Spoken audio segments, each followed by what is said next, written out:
Good evening. My name is Charles Royer. I'm the director of the Institute of Politics, and my purpose here this evening is to welcome you to the ARCO Forum and to introduce to you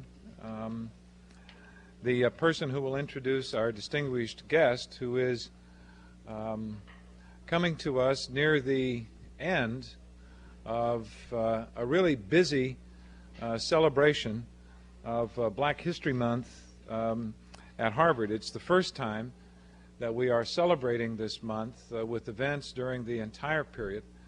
The final event will be tomorrow, and this series of distinguished speakers and events has been organized and brought to you by the Harvard Radcliff Black Student Association.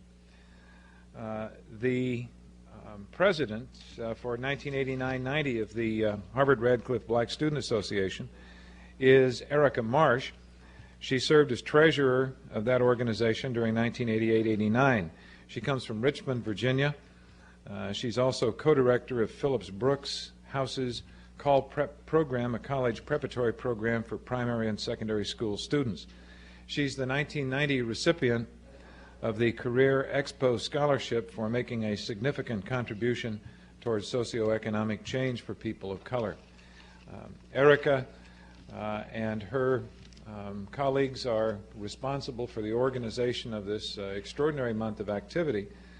And I was remarking to our guest this evening, it continues to amaze me after only less than 2 months at Harvard how these students are able to put these major events together, work long hours every day to bring these kinds of activities to the university, and at the same time take care of their studies. And so here tonight to explain all that to you who are wondering also how a person can do that and carry an extraordinary load at Harvard is the president of the Harvard Radcliff Black Student Association, who will introduce our distinguished guest. Please welcome Erica Marsh.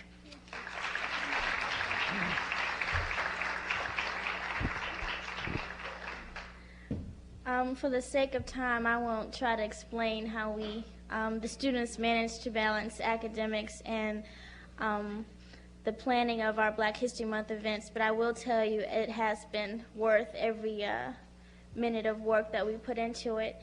In planning Black History Month 1990, whose theme is looking back, stepping forward, we strove to bring the top African Americans that have been successful in every field imaginable, and I think we were successful in doing that.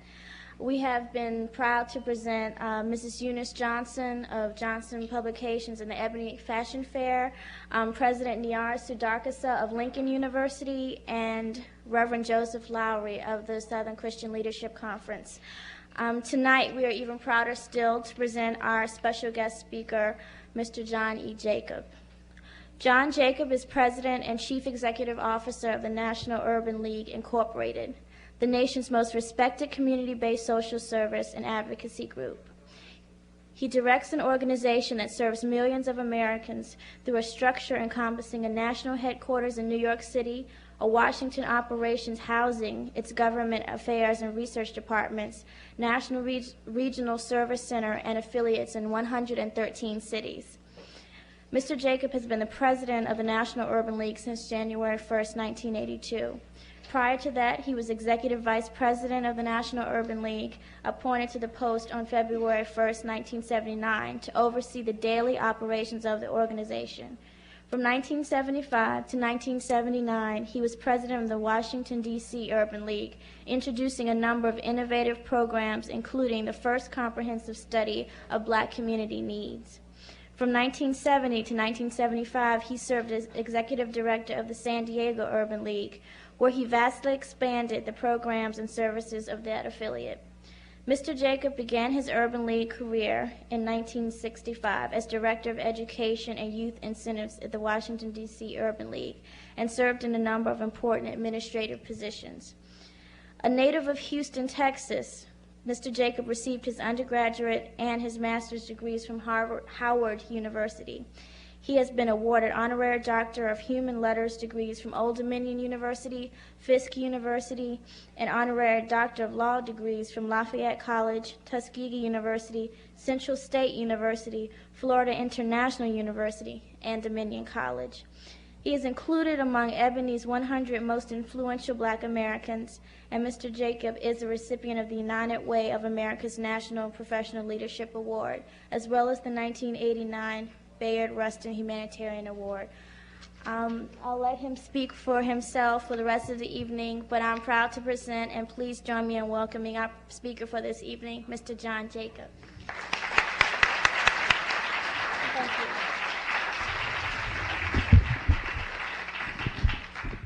Thank you, Erica. I'm delighted to be introduced by Erica for not only for the work that she is doing in her own right and the leadership she is providing in making programs like this happen, but I don't know whether Erica has told you, she is from a family that is history-making in its own right.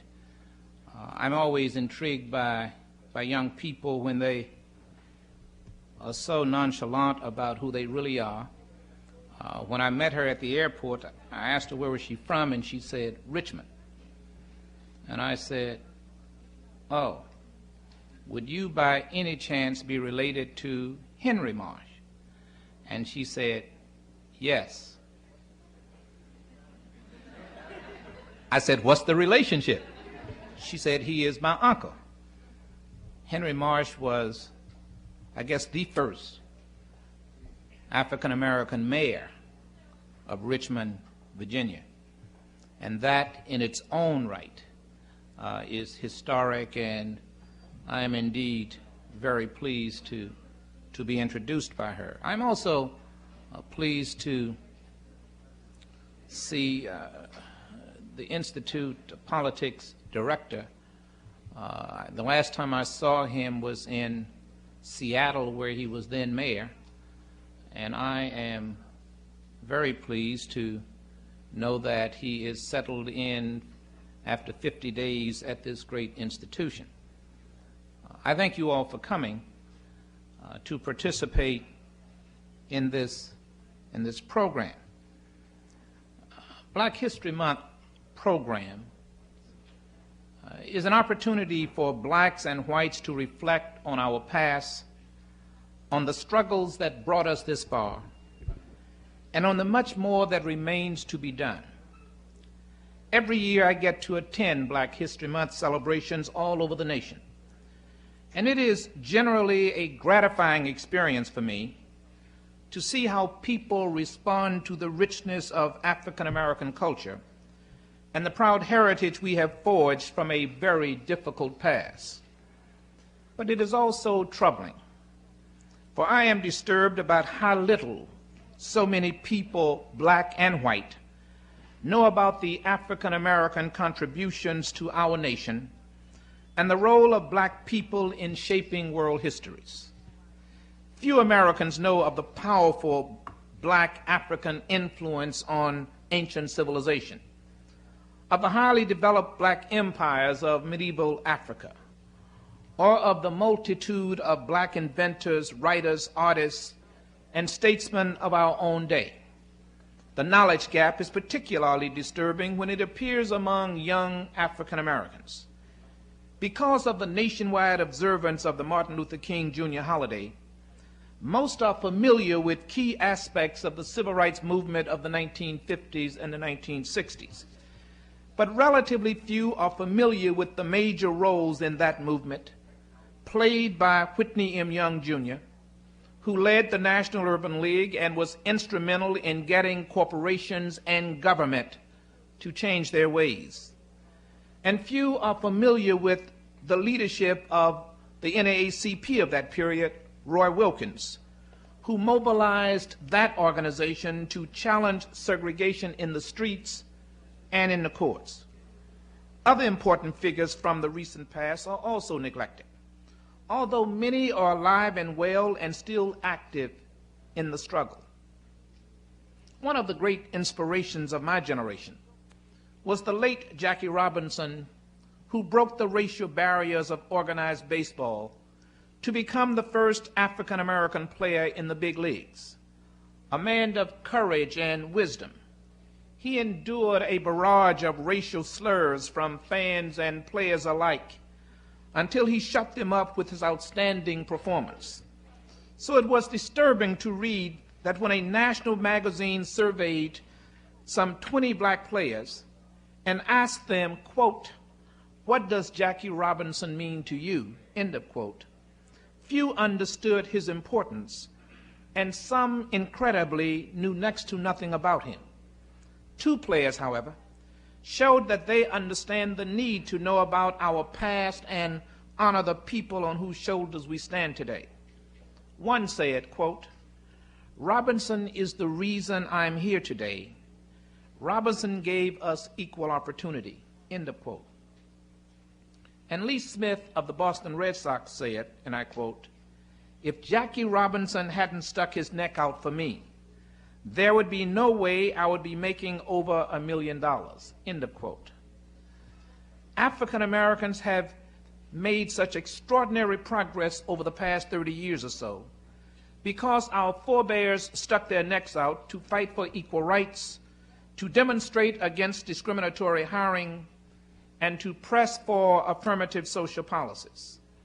The philosopher George Santayana once wrote that those who do not remember the past are condemned to repeat it.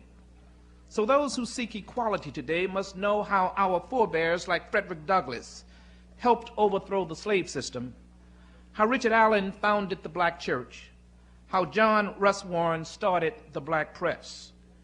What black aspiring writer can ignore the poems of Phyllis Wheatley or Langston Hughes, or the works of today's masters such as Toni Morrison and Maya Angelou?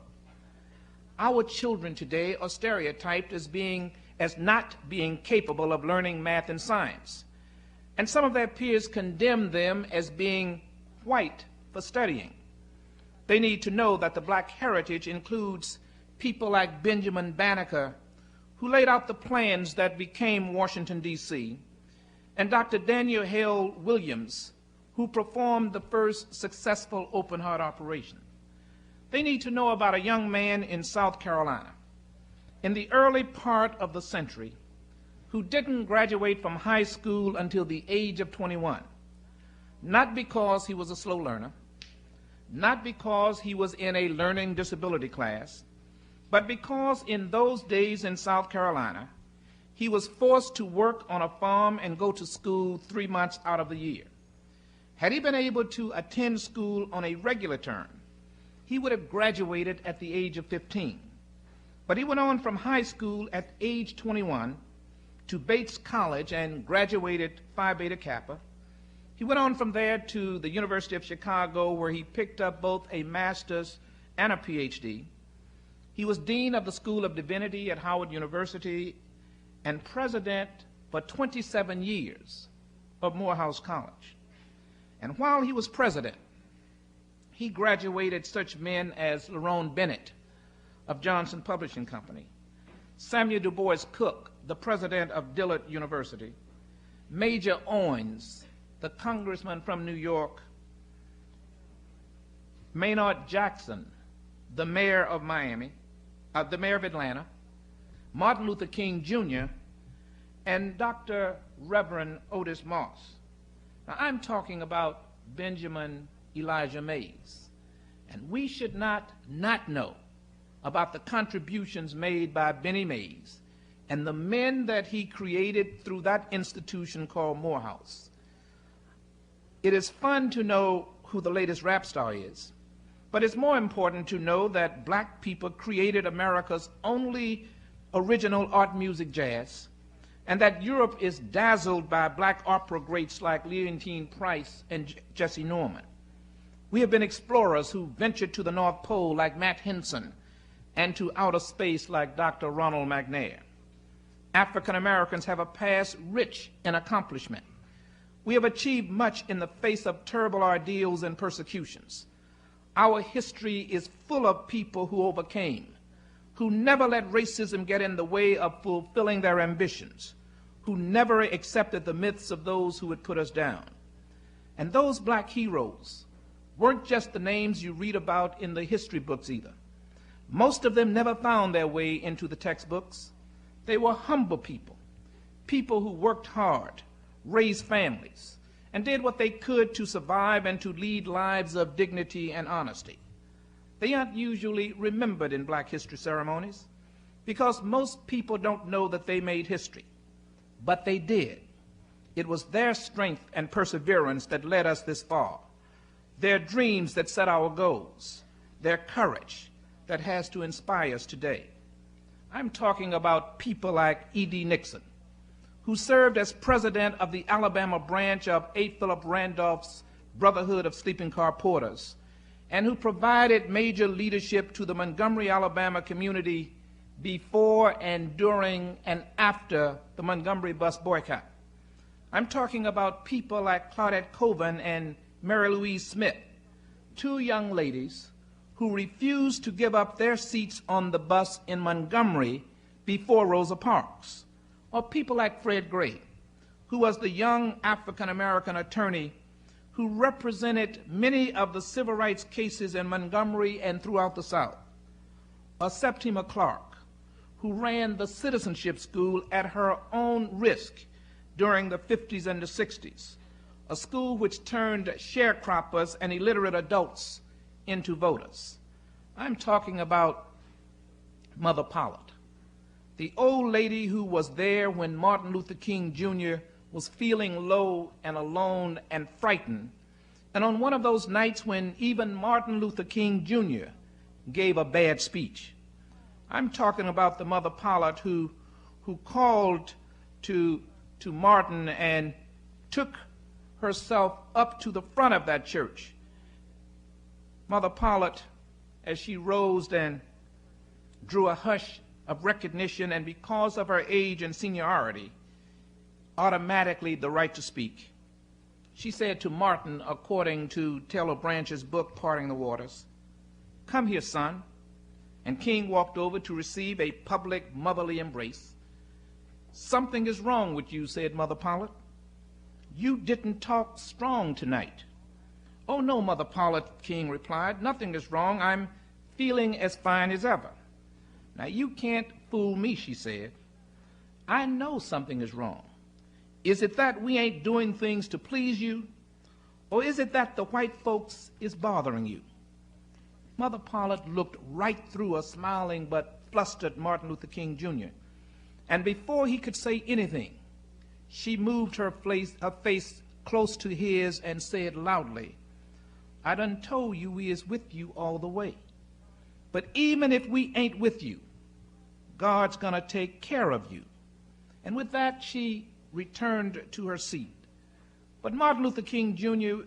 said later that it was her consoling words that built in him a kind of fearlessness that brought him to a point of raw energy where he could continue in the struggle.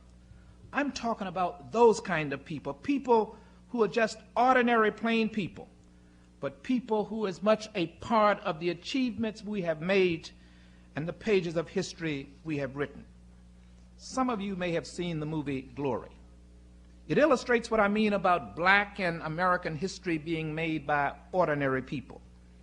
The movie is about a black regiment in the Civil War, and it explodes some myths about the black past. The Civil War wasn't fought to free the slaves, I remind you. It was fought to preserve the Union. I remind you that Abe Lincoln himself said that if he could save the Union without freeing the slaves, he would have done it. It became an abolitionist war because African Americans marched across Southern lines to the Union armies, and because brave men demanded the right to fight for freedom. And once that right was granted, they won respect for their abilities and for the dignity they lent their cause.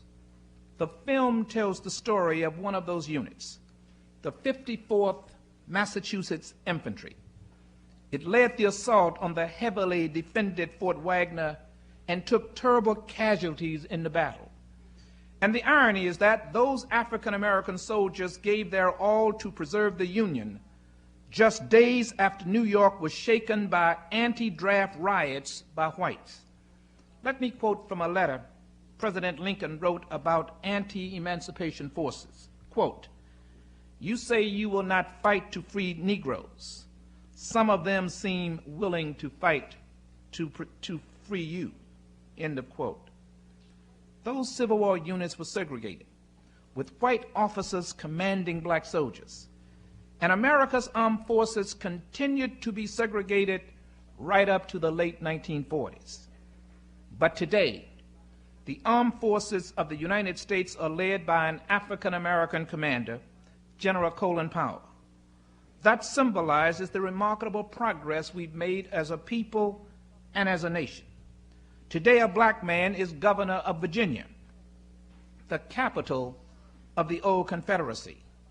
African Americans serve as mayors of some of our greatest cities. Some of those cities, I remind you, where we couldn't even vote 25 years ago. There are judges sitting in courtrooms today where just a generation ago other judges invoked civil rights law, anti-civil rights laws. There are executives in companies today that a generation ago wouldn't hire blacks for any but the most menial jobs. Unfortunately, the state of black America is not adequately described by the accomplishments of the few, but by the continued hardship of the many. Let me just share with you a few of the facts about the state of black America in 1990. Half of all African American children are growing up poor. Over a third of all African Americans are poor. 2 million more families became poor in the past dozen years. Almost 2 million African American workers are jobless, over 11% of the black workforce, and a rate 2.5 times that for whites. Black family income is only 58% that of whites. The typical black family earns less than the government itself says is needed for a decent but modest living standard. And in many crucial areas, black disadvantage is worse than it has been at any time since the mid-1970s. And I should add that racism is alive and well. It may have gone into hiding for a while, but it has now become respectable to tell racist jokes, to speak in ways that were condemned just a few years ago, and to apply tired-old stereotypes to black citizens. Some of today's racism is as violent as the racism of the 1950s and the 1960s, when terrorist groups attacked and murdered African Americans and civil rights supporters. A few months ago, a federal judge and an African American civil rights attorney were murdered by pipe bombs sent through the mails. Just last week, a house bought by a black family in a white neighborhood in Brooklyn, New York, was firebombed. Such violence is a natural outgrowth of a decade in which African Americans have had their aspirations ignored, their needs neglected, and their rights disparate. Americans must learn that racism is a dangerous disease, as dangerous to whites as it is to blacks. After 8 years of a White House that refused to respect African Americans, or to use the presidency as a bully pulpit to combat racism, we have to give credit to President Bush for speaking out forcefully against racism in his State of the Union address. In that address, the president said, and I quote, "Every one of us must confront and condemn racism, anti-Semitism, bigotry, and hate, not next week, not tomorrow, but right now," end of quote. It is fashionable today to suppose that the open racism the president attacked is the only kind. But racism pervades our society to such an extent that many people who believe they are free of it actually practice it. They can't escape thinking in stereotypes, thinking that every black male is a potential mugger, that black workers aren't as good as whites, that a black family moving next door signals the end of the neighborhood. Those attitudes get translated into behavior that reduces black opportunities in schooling, jobs, and education. Behavior that imposes upon black children the premature knowledge of limits and barriers in a society from which they are all too often isolated by color, by wealth, and by status. Now let me be clear, however, that our argument is not with attitudes, it is with behavior. I don't care what someone may think of me, so long as his attitude is not translated into denying me a job or a cab ride or a house. The Urban League confronts racism through the behavioral side. We have taken as our theme in the Urban League racial parity by the year 2000. To measure how far we are from that goal and what we must do to achieve it, we conducted a research study that measured the distance between whites and blacks in key areas of life, employment, health, housing, and other indicators. We found that it would take many years, even hundreds of years, to catch up in some areas. And in others, we found that at the current rate of change, there will never be parity. We also developed what we call a racial parity index that pulls all of those numbers together. A racial parity index of 100 would indicate absolute parity between the races. In 1967, the racial parity index was 51.2. In 1985, it stood at only 47. We're moving backwards because racism is moving forward. Whatever the excuses and the smokescreens of those who would deny its impact, racism is a cause of our present predicament and a major factor in perpetuating it. And it is important to understand that unless we overcome racism and its effects, it will destroy America's future. The world has changed, and the economy has changed. Unless America's minorities gain parity with the majority population, America is doomed to become a second-class power. We are fighting for survival in a global economy, and we're not going to be able to compete with the Japanese or the Europeans unless everybody has the opportunity, the skills, and the training to contribute to our economy. For the demographics are very clear. No matter how much we pray or how we would like to wish it out of existence, only 15% of new entrants into the workforce in the 1990s will be white males. Minorities will make up a third of the new workers. In other words, America's economic future and its position as a world power will depend on people whom it relegates to the margins of our society today. There is no way America can compete unless our long-neglected human resources are developed through education, job training, and employment opportunities. If we continue to have minority children growing up poor, suffering bad health and housing conditions, dropping out of school, and failing to get the skills this country needs, then we can expect America to become a second-class country with a declining standard of living. When the Urban League says our goal is parity by the year 2000, we mean that by the year 2000, roughly the same proportion of blacks as whites are in good jobs, have access to health care and decent housing, complete high school and college, and enjoy broad equality in other key indicators of life.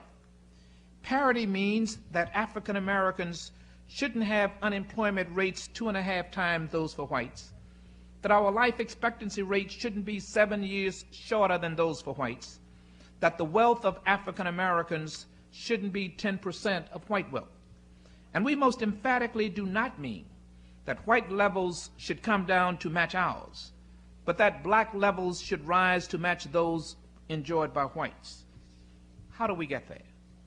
Obviously, it's going to take a massive effort by government, by the private sector, and by the African American community itself.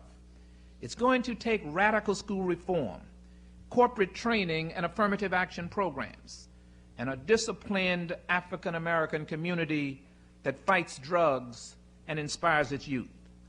The National Urban League is an example of how our community-based organizations are working hard to meet that goal. We have in place education, training, and anti-drug programs. We have effective programs that deal with such problems as teenage pregnancy. We and others in the community are actively working to rebuild our communities to meet the challenges of the present and the future. But we cannot do it alone.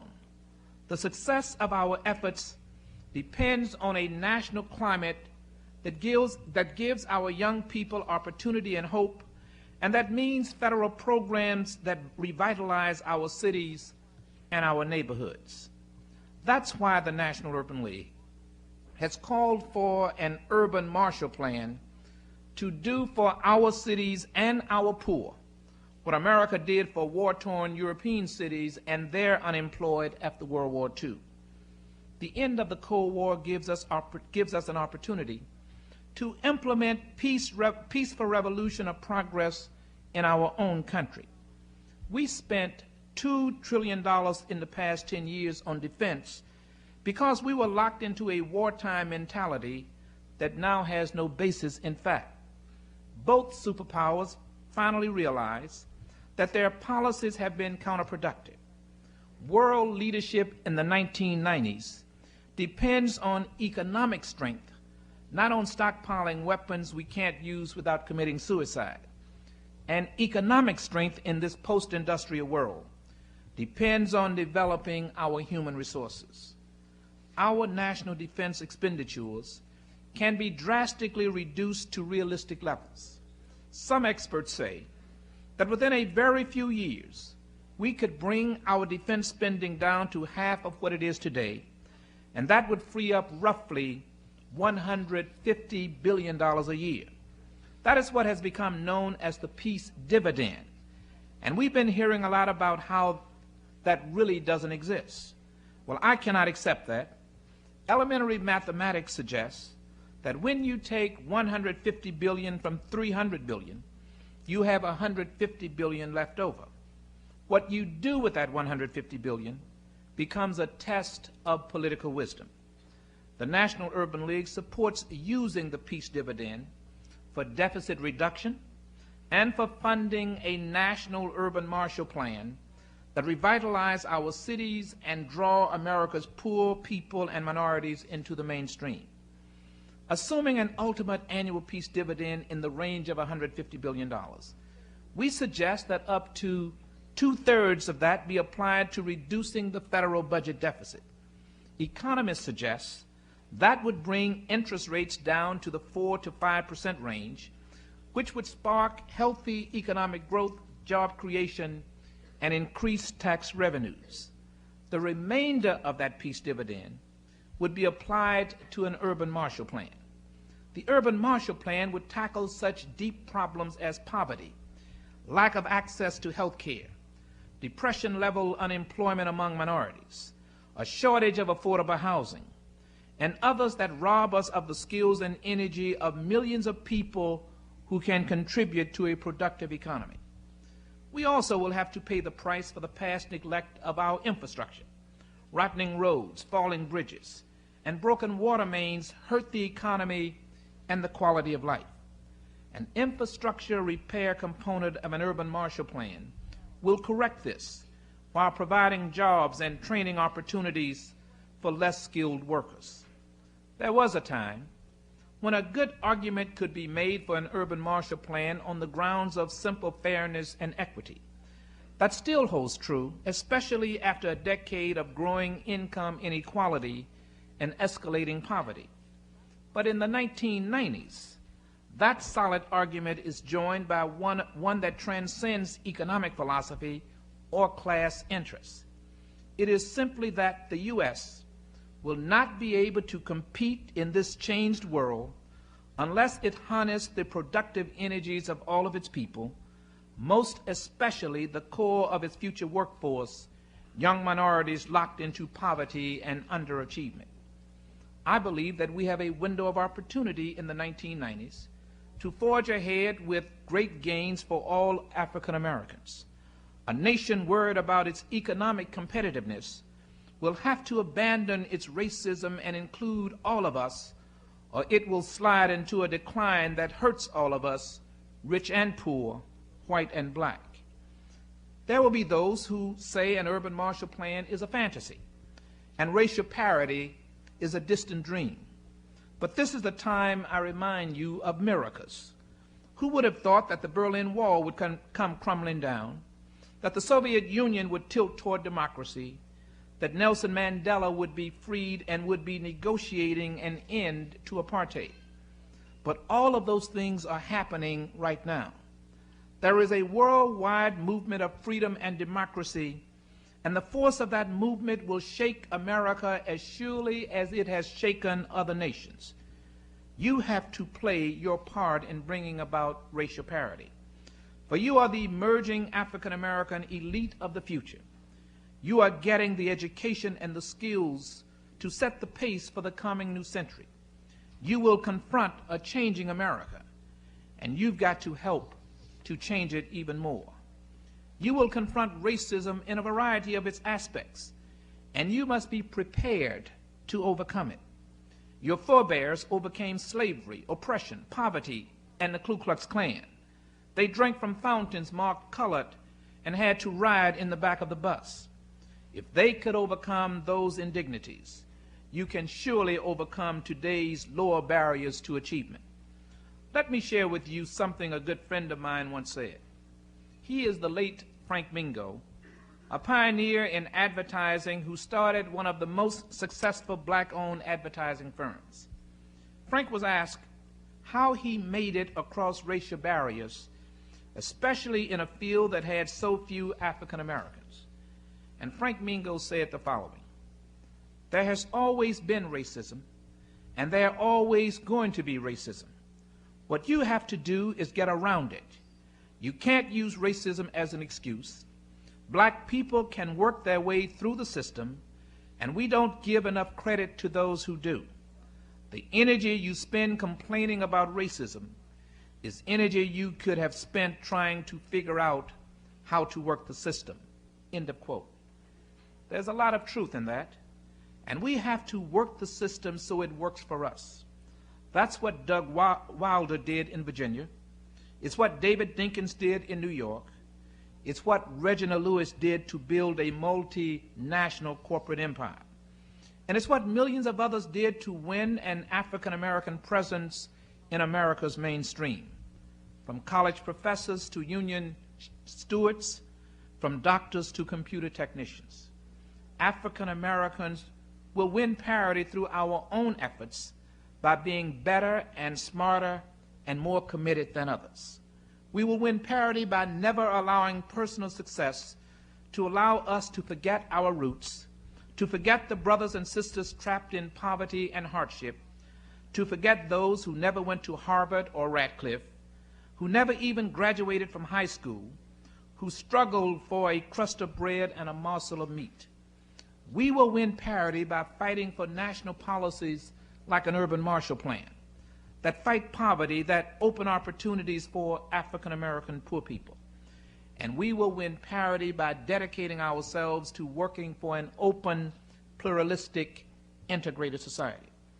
We've got to build on the sacrifices and the struggles of those who came before us, on the heroism of the men of the 54th Massachusetts Infantry, on the intellectual brilliance of people like Carter Woodson, on the commitment of great leaders like Martin Luther King Jr., Whitney Young, and A. Philip Randolph. One of those heroes of the past is alive and well today. Freed from 27 years in South African captivity, and he came forth to teach us all a message of dignity, self-respect, and dedication.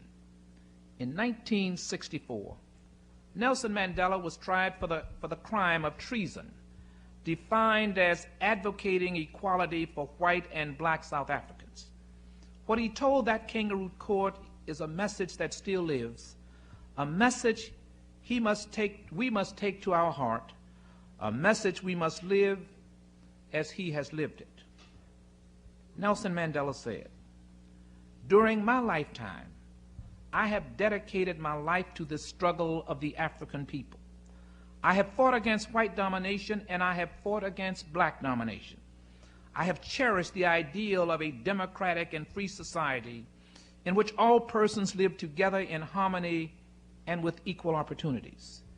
It is an idea which I hope to live for and see realized. But, my Lord, if it need be, it is an ideal for which I am prepared to die.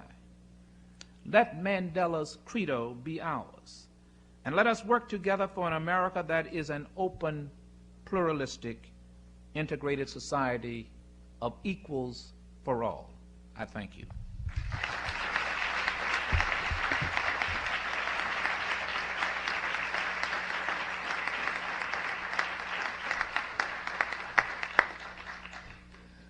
Thank you, John, very much. Let me just say that as a former mayor, I can say that the Urban League has worked tirelessly in cities and has made great strides. But in the vein of those people you mentioned who have made a difference and connecting that with the Urban League, it occurs to me, I must tell you, that in Seattle, my city, in November, the first black American to hold the office of mayor was elected, and his first job in my city was working for the Urban League. So there's a contribution there that I'm most proud of, and I think our city is most proud of. And that to the microphones with your questions. We have until about 7:30, at which time Mr. Jacob needs to leave to catch a plane. Let me start, if I might, with the first question. You speak of an urban Marshall Plan and of the expenditure of a significant part of a peace dividend, which some people in the administration refuse to admit exists. Even if that peace dividend did exist, how would you react to the notion that a significant piece of that, of those funds, ought to go to the struggling democracies in Eastern Europe and the Soviet Union?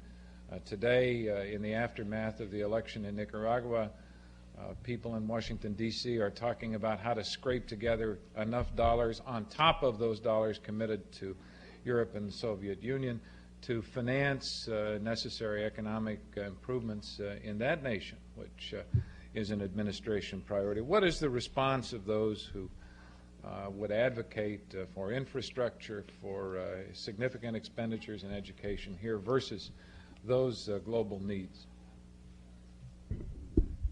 Let me begin with the fact that I believe charity begins at home. See, what prompted us to make that proposal was that very climate that was beginning to get generated in this country. There is a skepticism in the African American community, and I suspect it is a skepticism that is common among poor minority communities, that the window of opportunity that presently exists in this country due to the dwindling supply in the labor market that ought to provide an opportunity for minorities to advance is going to be obviated by this nation attempting to import to this country a white workforce that is no longer available in this country. We therefore argue that the program ought to first recognize that America has millions of people who ought to be lifted up and should be lifted up to participate in the mainstream. A way of lifting them up is to use the peace dividend. It's certainly a part of the peace dividend to do that. Now, if you notice, the way we framed our argument, we estimate that there ought to be $150 billion available in a period of time from the peace dividend. That's the great debate that's going on between people like me and the administration, because they argue there is no peace dividend. I say to them, even in my old segregated double session school down in Houston, Texas, they taught me that if you began with 300 and you cut it in half, you ought to have 150 left over. I mean, you don't have to be a nuclear physicist to understand that. And when I looked at the budget for defense this year, the budget for defense is $300 billion. Well, if we start reducing that in half, we ought to have about $150 billion left over. We then say, though, that two-thirds of that ought to be used to reduce the deficit. Every time you talk about dealing with social problems, the administration want to talk about the deficit. And so I said, okay, I'm generous, take $100 billion and bring the deficit down. But that still leaves $50 billion that can be applied to what I call domestic needs. And I want to make sure that I'm being clear. I'm not just talking about dealing with the needs of black folks and poor folks. As a former mayor, I'm sure the one thing that we would not have to debate is the need for infrastructure repair. You cannot go home on a weekend in New York City if you run any kind of business and not worry about whether you can open for business on Monday for fear of the sewer system falling apart or water mains breaking, and therefore, or bridges falling down, and therefore it has become imperative for us to do something to repair the infrastructure. Now, my argument is that by repairing the infrastructure, we make America strong and competitive, but we also create opportunity for job training and job opportunity. I do not believe that this new source of monies should be viewed as the source for foreign aid. I believe there ought to be a foreign aid program, and I believe that we ought to do what is right for Nicaragua and for Eastern Europe and all of the other places. I do believe that we ought to be conscious of the fact that America has a serious economic problem, a serious workforce problem, and that America is not going to solve that problem unless she makes substantial investments in it. And if she does that, I think we can be competitive with anyone. But I think we have to understand that it is that population that is presently being miseducated or not educated that have to be lifted up and brought into the mainstream.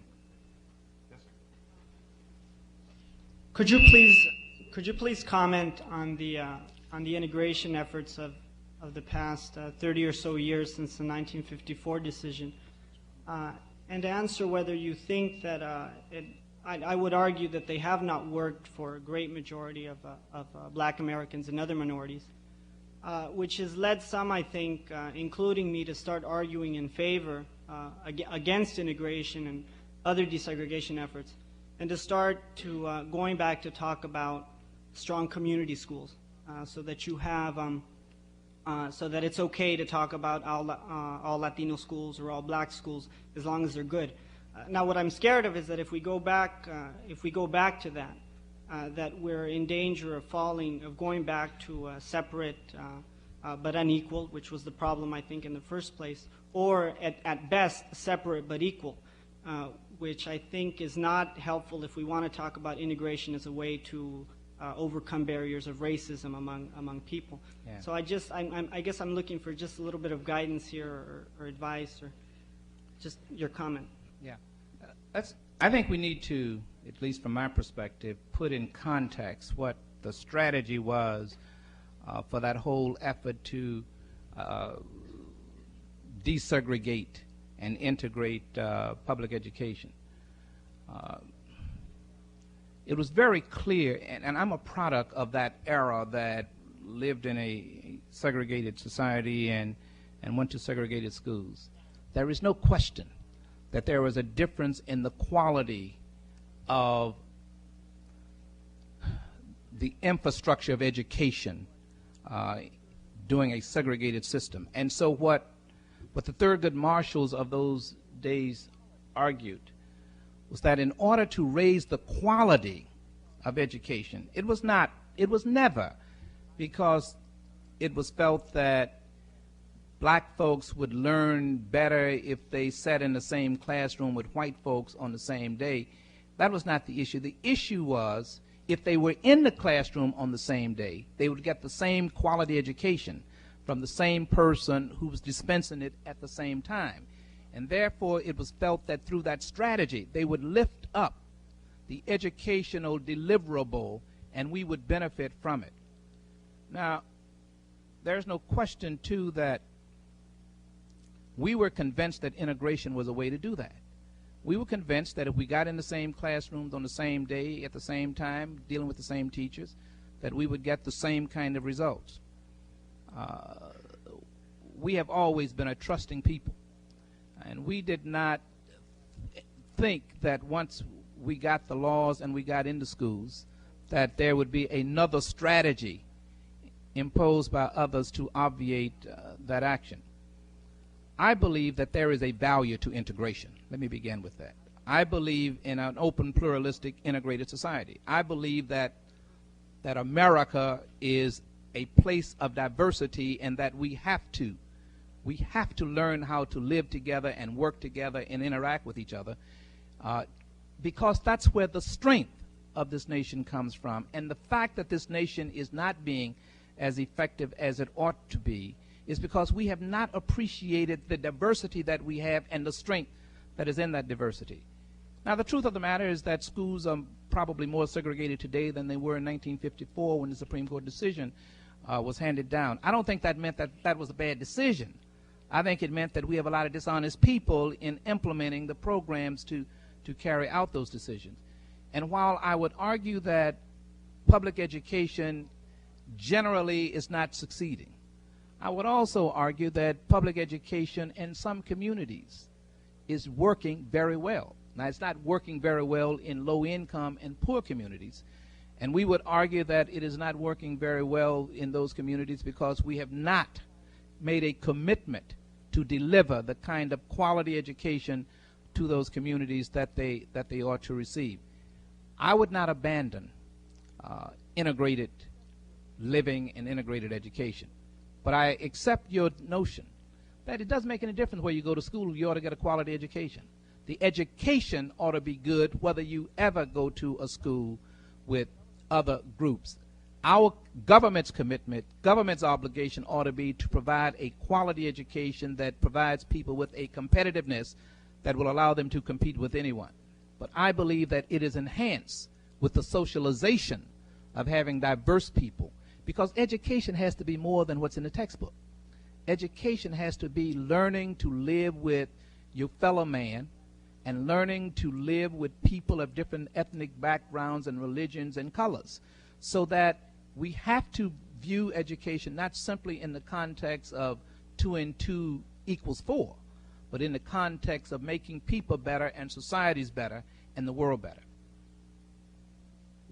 Let me ask you to keep your questions and your responses brief, because we want to get as many of these in as we possibly can. We'll go here and then back again. Is that me? Yeah.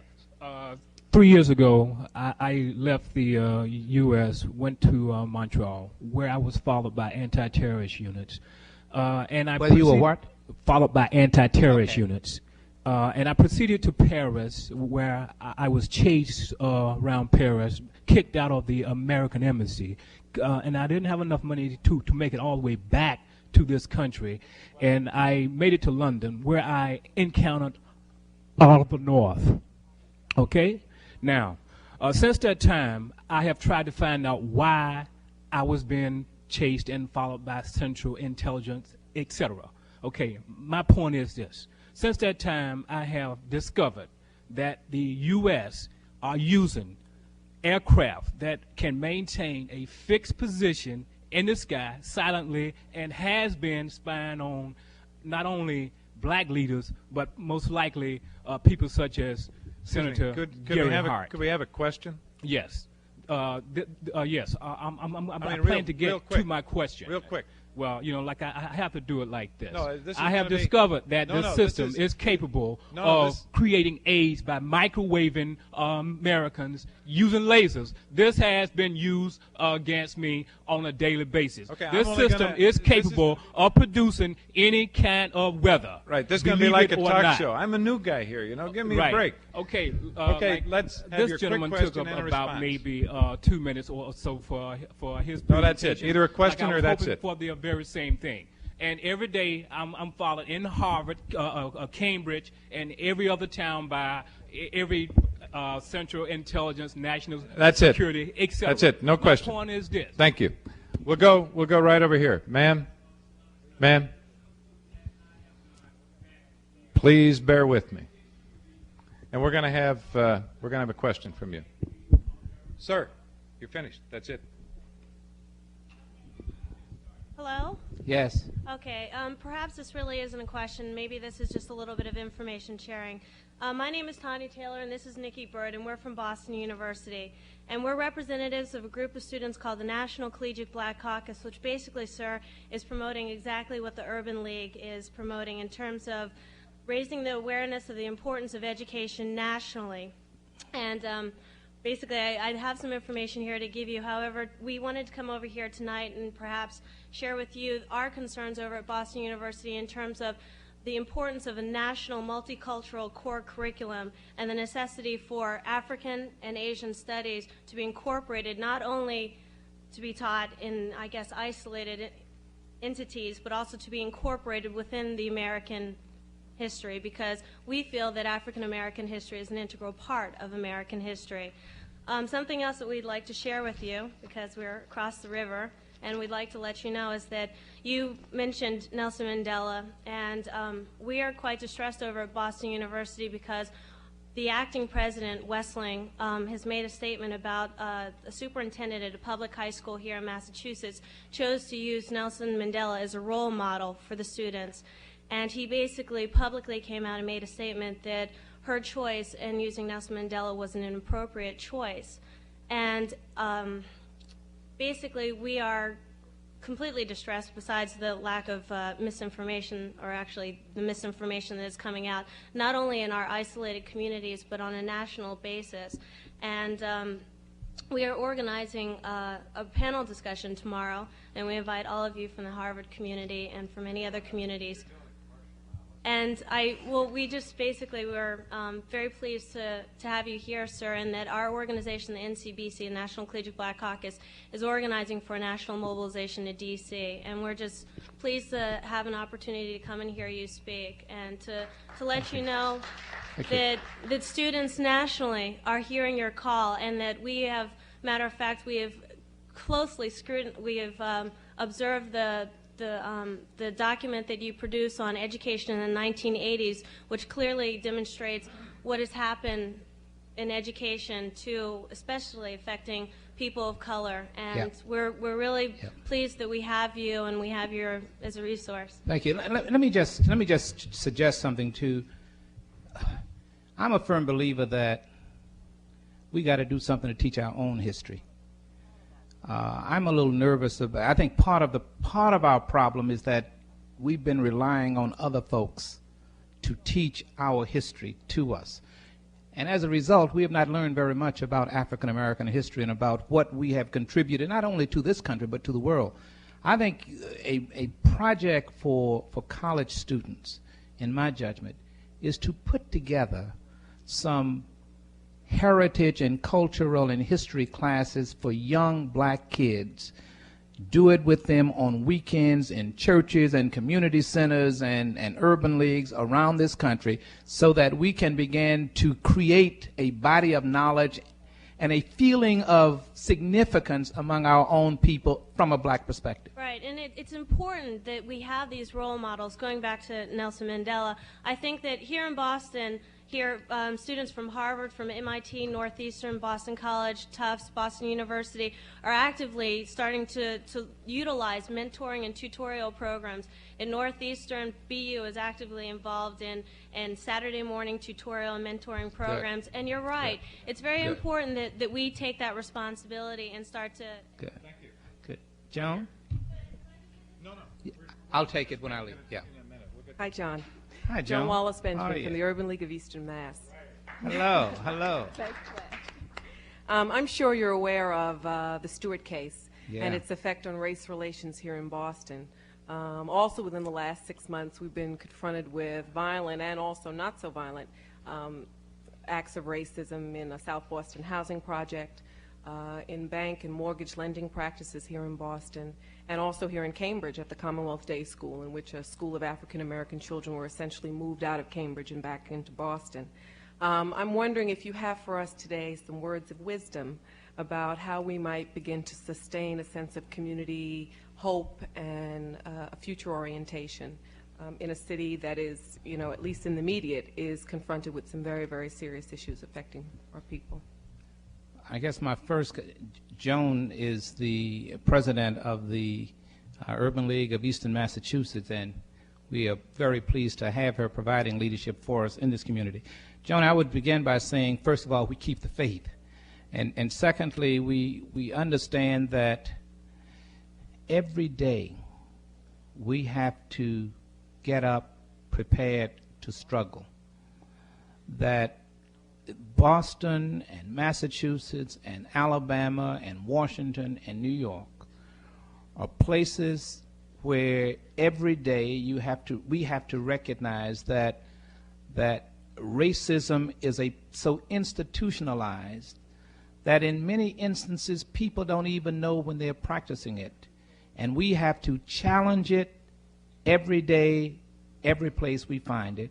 And we have to keep holding America to her ideals of fairness and equality and justice for all people.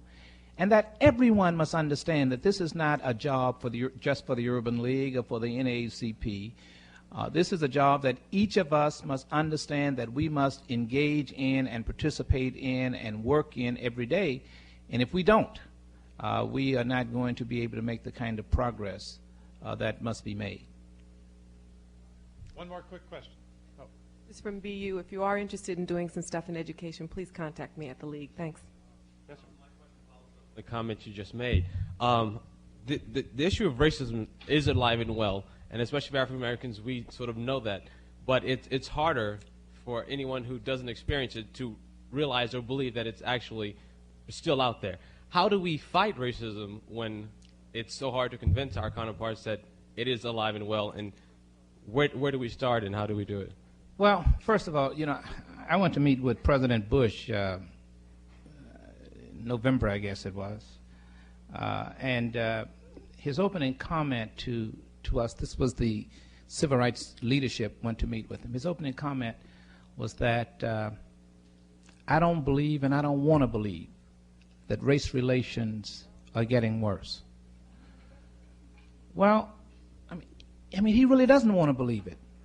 But the next week, we got the pipe bombs being sent through the mail, and the judge and the civil rights attorney, and that's what prompted the president to make that statement that he made about racism must be challenged and every day by everybody. I think we have to do two things. One, I think we have to be able to discuss racism without calling individuals racist. See, part of the difficulty in having a discussion on racism is that the minute you raise it, if you're talking to white people, they think that you are calling them racist. What you want to do, and racism is institutionalized. I mean, you don't have to stay up nights scheming to do somebody in. I mean, it is there. You got to be conscious of it. And I'm on some corporate boards. Let me just give you a quick example. One of the corporations whose board I serve on, I'd been on the board about a year, and after I'd been on about a year, I walked over one day to the CEO and I said, I'd like to come down one day and take a look at the company's affirmative action plan and our minority purchasing program and our black and Hispanic marketing strategy. And he said, you do? And I said, yeah. He said, well, when do you want to do that? I said, well, let's not make it a crisis. I mean, it's not that kind of a thing with me. After all, this is what I do. Maybe I can be helpful. He said, oh, okay. Now, first of all, I knew we didn't have one. I mean, I've been on the board for a year. I mean, I knew we didn't have one, but I wasn't going to attack him. I said, I want to come down, and I want to discuss it with you. Now, the first thing he had to do was to scurry around, right, and to hire somebody to put one together. That's the first thing he had to do. So I went down for the meeting, and they began to give me the typical presentation you get on affirmative action. And I said halfway through the first minute, hold it. How important is the black and Hispanic market to this company? And they said, well, it's about a third of our market. I said, then let's understand that the worst that can come out of this meeting is that when Jesse Jackson come around, you'll have some good answers for him. But the best thing that can come out of this discussion is that we'll grow our business. That if we treat our customers right, and if that is a third of our market that is critical to our bottom line, we better understand the importance of that, and we better target that so that we deal with it right to get our market share. He said, is that what we're talking about? Now, he understood bottom line impact. He did not understand affirmative action, but he understood that if we were talking about growing the business and making more money and improving his bonus, that was a very different discussion that he was willing to have. I think that we have to be sophisticated enough to not always be attacking at the same time that we are trying to educate folks who don't even have the slightest idea. See, everybody think if you made it to Harvard, then things got to be good for you. I mean, if they let you in here and you're doing all right and you've been around here, life got to be pretty good for you, so what's your problem? And what we have to do is to help them to understand that your cousin not only didn't get to Harvard, but he hasn't made it out of high school yet, and is not likely to make it out of high school unless some things happen. And that it is important for this nation to not waste people, but to develop people so that we can indeed be as competitive as anybody that we encounter, no matter where we have to deal with them on the face of the globe. And I think that that is the message that every one of us must continue to advocate in every corner where we find ourselves. Would you, thank you. Would you join me now as we close in thanking Erica Marsh and her colleagues for the work they've done to put together this month of activities. And Erica has a presentation to close the meeting. But please join me in thanking Erica for her work in putting this all together.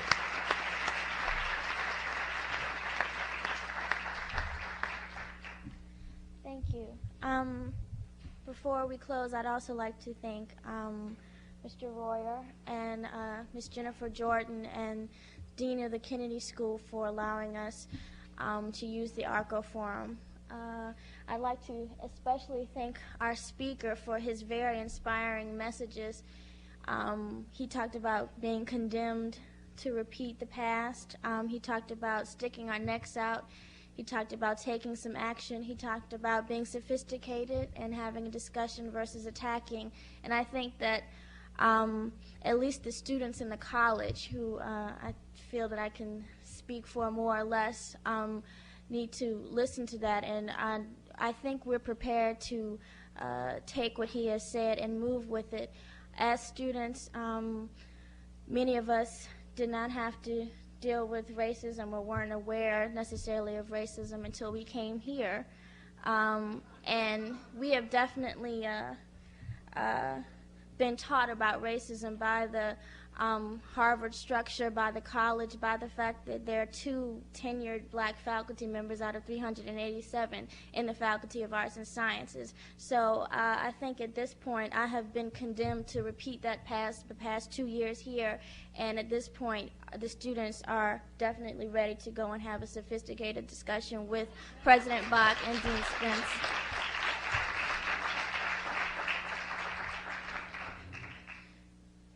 Would you please come forward?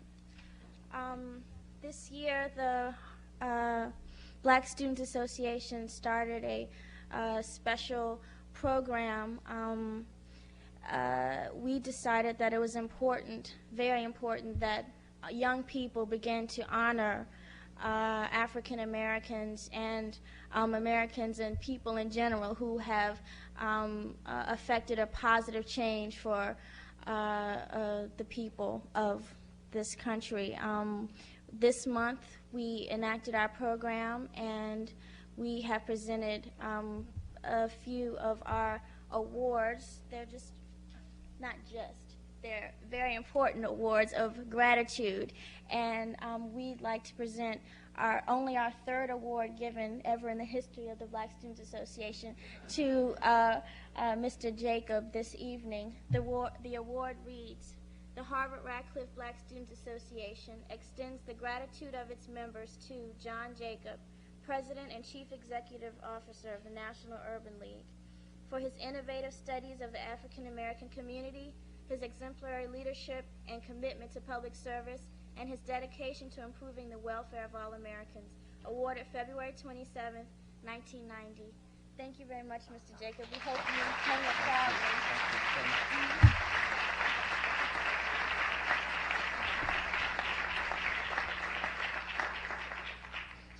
I'd like to thank you for coming out this evening, and before you leave, I'd like to just announce our last Black History Month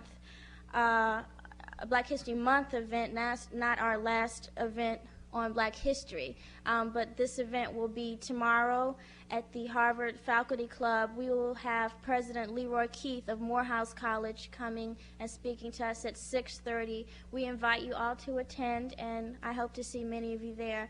And also, before we leave, I'd like to ask our advisor to please stand and be recognized, because he was basically spur of the moment asked to be our advisor. We were left in the hole with the unfortunate passing of our former advisor, Professor Nathan Huggins, and he jumped to the job. He got very involved. His door is always open. It's not a symbolic open door policy at his office. It's a real one, because he has my little desk section there for me to come in and bother him, and he has been very supportive of our organization. I really want him to know how much we appreciate all he's done. Dr. Ronald Quincy, Assistant to President Bach.